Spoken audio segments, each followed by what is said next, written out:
I'm not glorifying the recipe, you just see how easy it is and very flavorful. In a blender or a mixie, add 2 or 3 garlic pods, 1/4 teaspoon pepper powder. To this add 1 teaspoon vinegar or lemon juice. Here I am using apple cider vinegar. Then add 1.5 teaspoon salt. Then 1 tablespoon sugar and 1.5 tablespoon tomato sauce.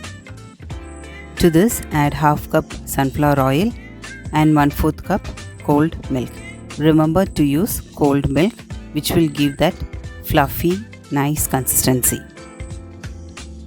Now blend everything in a mixie for about 1 minute.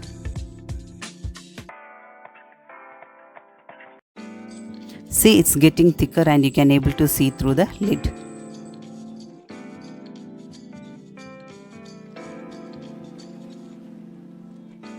Just open and see if everything is blended properly and the taste is good. If you want more sugar or salt, you can add extra here, but I think this is perfect.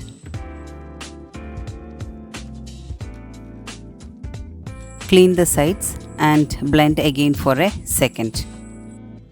If you want your mayo to be little more loose, then you can add 1 or 2 teaspoon of cold milk and blend again. Here I forgot to tell you something. I added the garlic pods along with the skin, which will add more flavor to the mayo. Thanks for watching, and if you like my videos, please share, like and subscribe, and don't forget to press the bell icon.